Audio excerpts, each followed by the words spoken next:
And here we are for round one. Gonna say hi to our opponent. I'm gonna say good luck rather than GK. They have mulligan to 6 cards. What do we have going on? I think this hand's totally fine. We've got our colors of mana. We've got a turn 1 blocker. We've got our foundry. So we're going to keep. Yeah. Our opponent is that orphan kid. You know the one. Oh, he's down to 5 cards. All right. Well, sometimes that's just the way things go. Let's see what we draw. Oh, I haven't played MTGO in a while. I have some stops to set up. Let's go ahead and run out our bonded construct. And then we can just Oh, not sure what happened there. Just F6.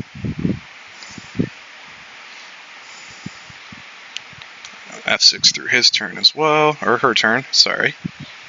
Alright, they are running green-red, which is usually not the strongest of archetypes. We did see a Zendikar Incarnate, or whatever that big elemental is. Right now we're just going to run out a swamp and F6. Hopefully we will end up drawing something that we can play on turn 3. That would be great, though based on the composition of our deck, that's actually somewhat unlikely. They're not doing anything, though. They did mull to 5, so let's remember that. Let's run out this Shambling Ghoul and run out another swamp. Nothing too exciting so far, but hey, next turn we might be able to attack. Getting Knightly Valor onto the Shambling Ghoul could be a pretty big game against red-green. If he does have the Elemental, which is an X4, where X is the number of lands you control, that's going to be pretty... There it is, Zendikar Incarnate. But we can afford to take a hit from that, potentially, and then just kill it and see what happens. We don't have anything to really do here right now, and we don't want to attack. If he does attack, we're going to threaten to double block, but we actually probably won't even do that block. I mean, I guess we would. I guess we are happy to trade a bonded construct for this. And then even if we do get blown out by some kind of combat trick, we can untap and Unholy Hunger next turn with Foundry of the Consuls and Knightly Valor as a black backup plan. Oh, that's interesting. Alright, I guess we are taking 6 this turn, which is quite a bit.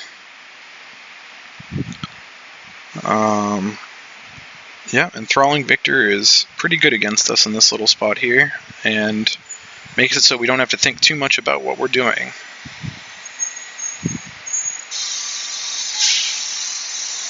We'll just F6 here. Definitely not blocking anything.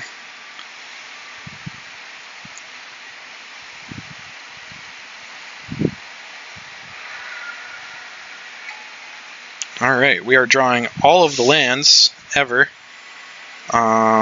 Here, kind of like attacking with the Shambling Ghoul. See if he wants to trade. Actually,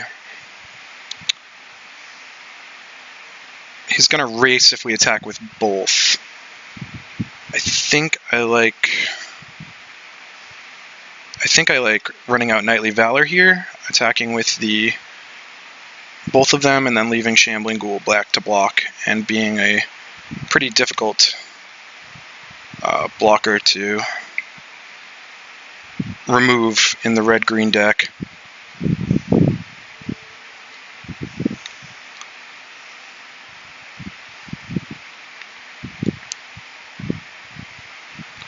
So this is not necessarily going to go great for us, but we do get a 2/2 out of the deal.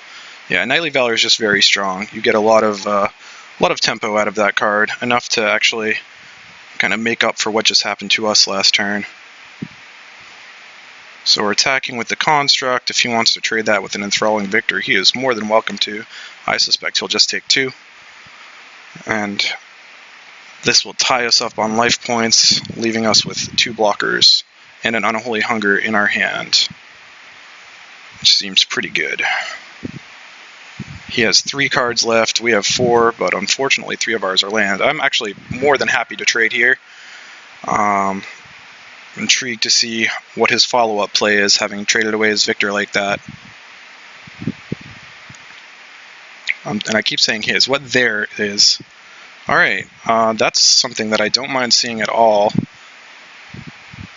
The Llanowar Empath is kind of it's a fine card, totally fine card in this situation, especially with us drawing every land ever, but not really doing a lot to stop our 4/5 vigilance or even our 2/2 vigilance.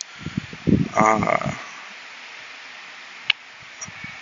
think next turn we're going to attack with this, and if he goes for the double block, we can get a 2-for-1 on our Unholy Hunger, which is not terrible.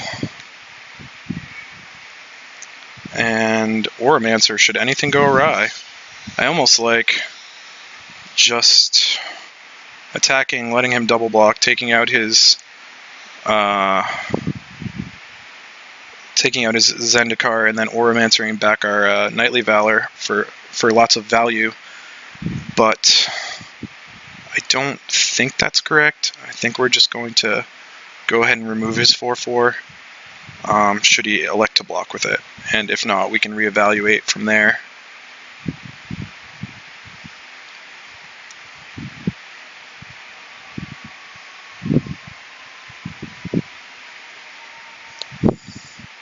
Suspect we'll see a double block here. Oh, no, that's actually great. Now we can just leave up Foundry of the Consuls and Unholy Hunger, which means that we're not going to F6 through this turn.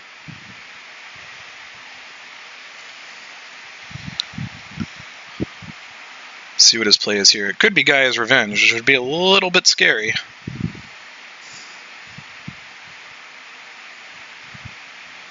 Oh no, that's a 7-drop. Why did I think it was a 5-drop? We discounted that as our pick 1. It's quite possible we were passing to this person. Prickle Boar. Prickle Boar is a fine card. It's something they can attack into us with. Zendikar Incarnate now trades with our Shambling Ghoul, which is interesting.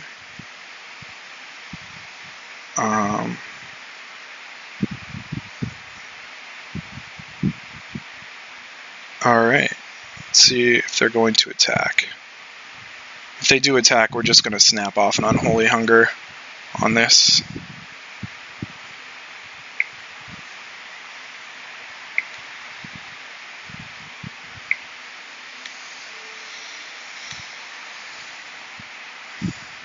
Because his Prickle Boar is not very good at blocking.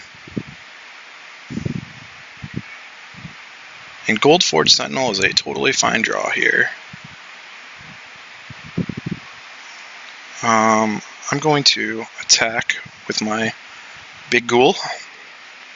I'd be relatively happy to trade it for the Prickle Boar, since we can get back our Knightly Valor, and I don't think they're going to be able to kill us particularly fast. And it's quite possible that they're going to try to race us. Nope, they're just going to chump block, which is totally fine, because we are capable of doing that too. I'll run out of Swamp. We'll leave up Enshrouding Mist mana, and we will run out our Sentinel. Nothing really gets us too bad here besides like Conclave Naturalist. That would be pretty unfortunate. And we still have our Foundry of the Consul tokens that we can use to kind of get in there. Oh, he has another Llanowar Empath. Our opponent is just potentially drawing a lot of cards. Let's see if I can actually see what they reveal here. That's an Elvish Visionary. Oh, they're going off. It's like Legacy Elves here.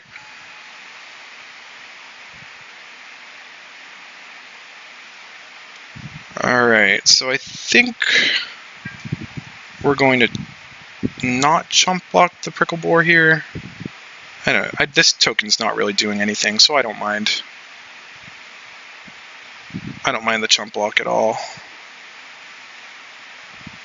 It's just going to potentially trade with 2/2s when we have a 4/5 sitting back to block anyway. We'll save ourselves the 5 damage in case that Ravaging Blaze is in their deck or something to that effect. Stalwart Haven, fine. We've got some more flyers to run out. They're obviously going to chump block here too, so we don't mind that.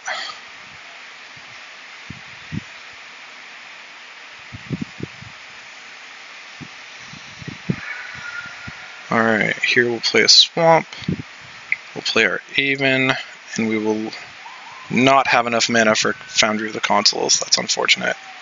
I do like not playing out the Auramancer yet, because if we block with our Shambling Ghoul and they have, a trick to finish it off, then I would like to get back that Knightly Valor and put it on one of our flyers, because that seems like a sure path to victory.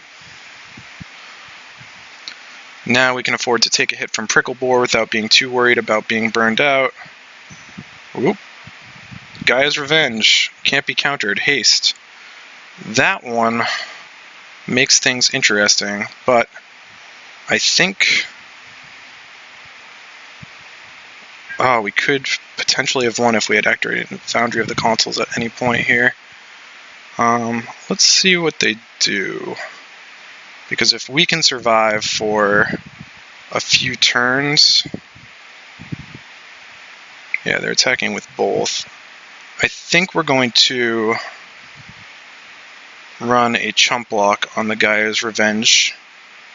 And then we can have this and tokens to potentially chump block with next turn if we draw a land, or just make tokens to chump block with next turn and get in the air with our flyer. I like that.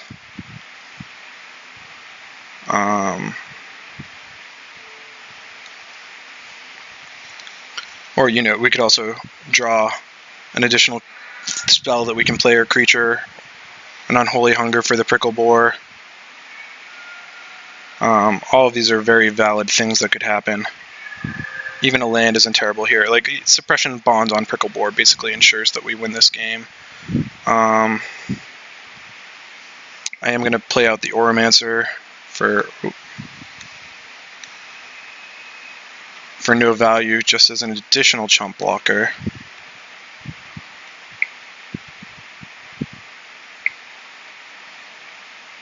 So, Suppression Bonds here.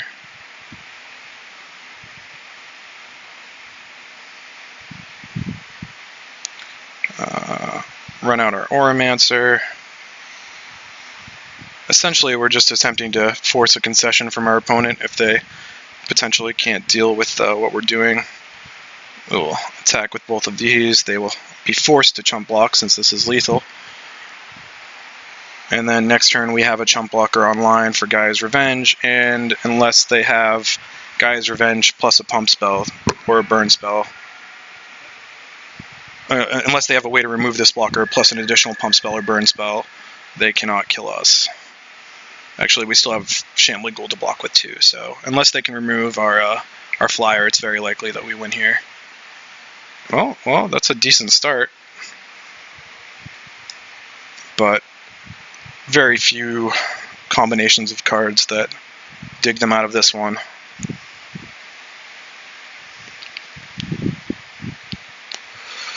Again, they did mulligan to 5, so this could have been a much different game if their first turn play hadn't been on turn 4.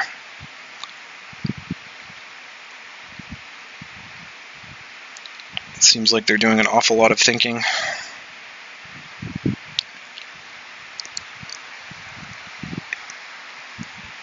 Wild Instincts on our flyer doesn't really do it, because then we just chump block forever and get in with our 2 little flyers eventually.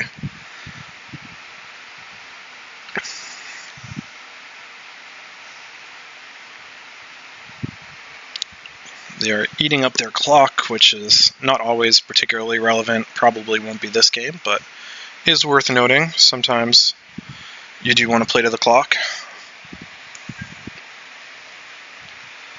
Alright. see if they attack with Gaia's Revenge. If they do, it means they might have something going on. But we're obviously just going to chump block with the Oromancer. There's very little cost to doing so.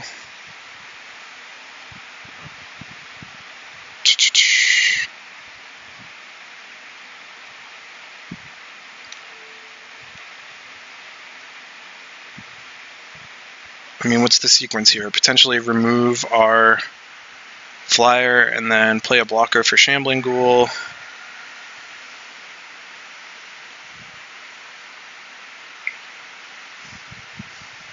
Lightning Javelin targeting himself or themselves.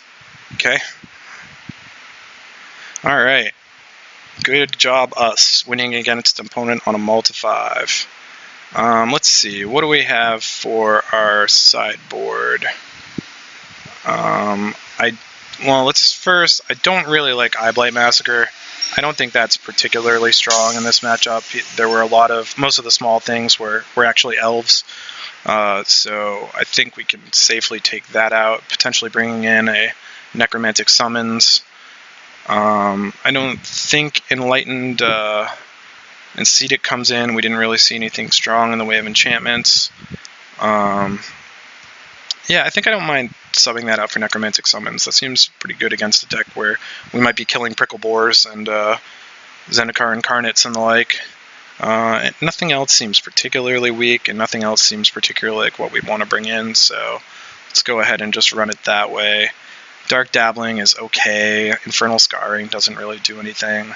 It does actually provide a pretty decent clock on our flyers, which is interesting, and they didn't seem to have a lot of ways to remove creatures, but they also may just not have drawn any Wild Instincts, because we did see a lot of those go around, so the odds of there being none in their deck are very slim, so we won't pre-board into getting blown out that way.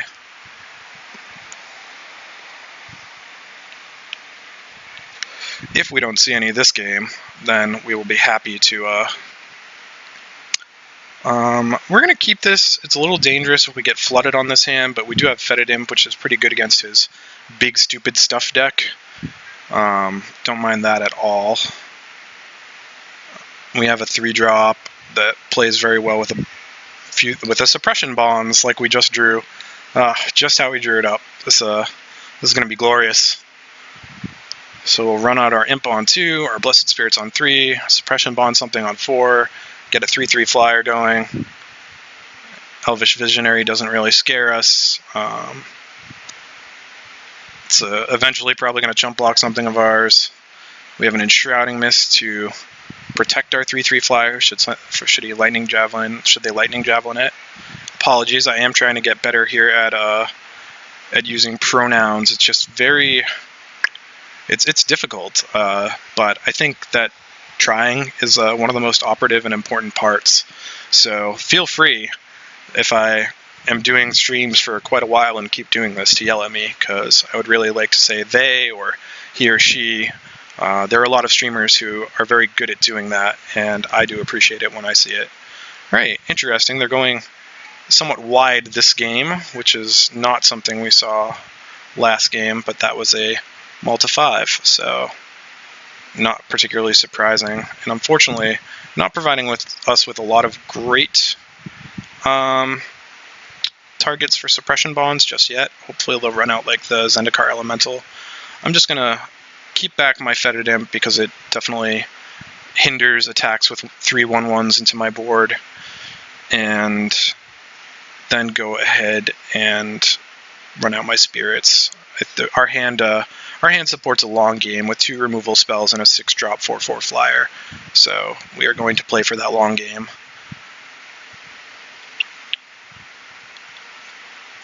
We will start attacking with our Blessed Spirits though, because right now they do not race that very well. So 4 mana, so if they have the Elemental, that would be just fine by us, because we will Suppression Bond that, make a 3/3 flyer, and swing on in.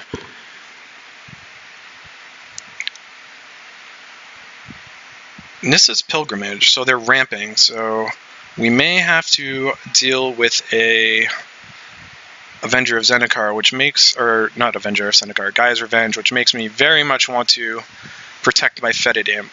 And so next turn we may just hold up Enshrouding Mist for the off chance that they, you know, set up their Avenger of Zendikar turn by removing it. Seems like Lightning Javelin is the best they have to remove it. I'm absolutely not suppression bonding any of these creatures, so we will attack with our 2/2 and pass the turn. This may, I'm not sure. All right, first blood, we got there. Turn 4. All right, our opponent's on 6 lands, so theoretically they will definitely be casting something that we can suppression bond, and that will be happy. I do hope we draw land so that I can leave up 1 black for the Gaia's Revenge. Oh, this is big. Yeah, I mean, that's a suppression bonds target for sure. They're still going to be able to activate the ability, but that doesn't really scare us. Yeah, no attacks. That's totally fine. Land off the top. Oh, we're so good at Magic, everybody. I'm going to leave up the Imp on the off chance that they do in fact have Gaia's Revenge and another land to play it, so that I can activate the Death Touch ability, rather than leaving up Enshrouding Mist. Actually, is it better to leave up Enshrouding Mist in case they have a trick, and then it can block? I think that's what we do. Let's read the text of this card real quick.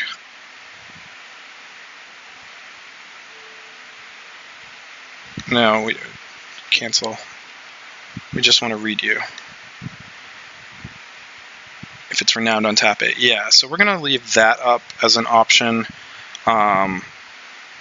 And that also protects our Blessed Spirits if their best play for the turn is to Lightning Javelin it. And then next turn, presumably if they've wasted their trick, leaving up Death Touch will be enough of a factor.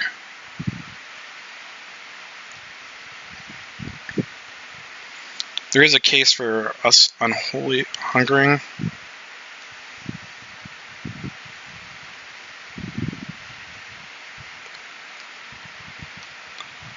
And we just clicked through our attack step, so that's great. So yeah, we're really good at Magic. Fortunately, our deck is just super solid. Look at all this synergy. That's fantastic. But you know, it's my first time ever recording a video, so clearly I'm going to make some blunders. Yeva's Force Mage, so they're going to make a 3/3/1/1 and attack us, which doesn't particularly scare me. I'm not going to spend an Enshrouding Mist to do anything about that. Wow, we just missed that 3 points of damage. That's pretty unfortunate. And they're going to get 3 points of damage on us. This is bad feels. Bad feels. Hopefully, again, we'll draw a land. That way we can Rabid Bloodsucker. And then if they play a Llanowar Empath here, I'm sad. Lightning Javelin. Alright, well, we are rewarded with Enshrouding Mist being able to blank that, which is nice.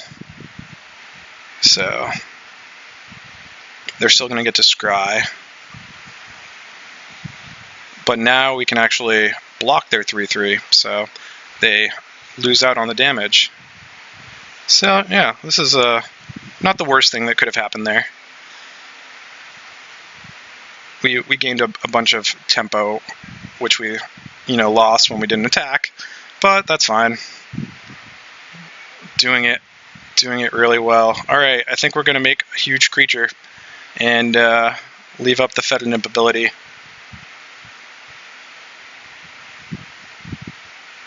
I think that's just what we want to do here.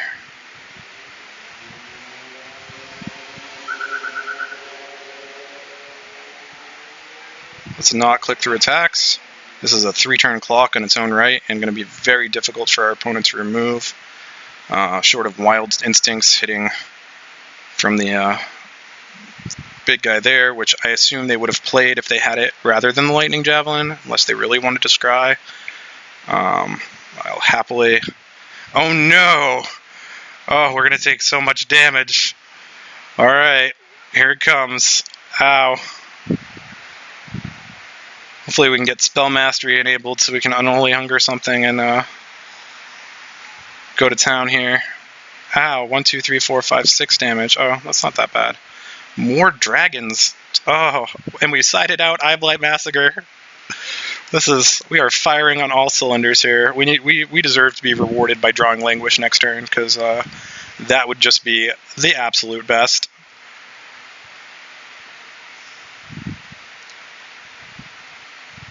The absolute best. Come on, Languish. Come on, Languish. Shambling Zombie. That's, I guess, a card as well. I think we still attack with our 6/6. He's going to start getting in for a bunch of damage, but we're getting in for more.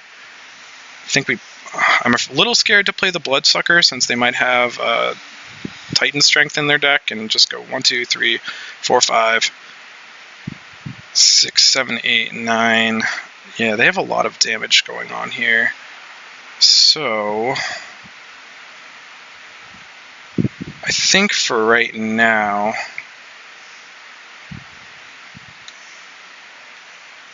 I just want to attack for 6.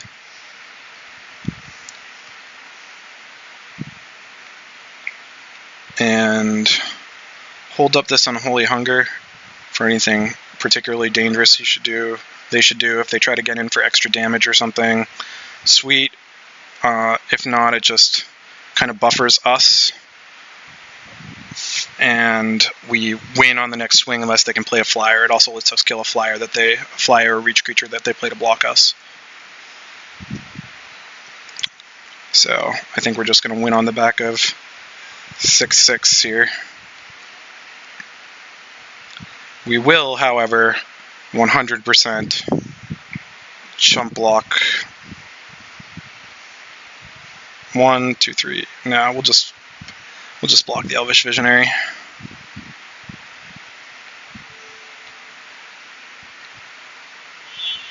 If they try to cast any spells on us, then good for us. It means we got there. If they Ravaging Blaze us right now, that would be so hardcore. Oof. Guess I should have thought about that. They're going to do it in the damage step. We could Unholy Hunger in response. Nope, okay. Consecrated Knight, okay. Alright, we win the match, so I will see you for round 2, and hopefully make fewer hideous misplays.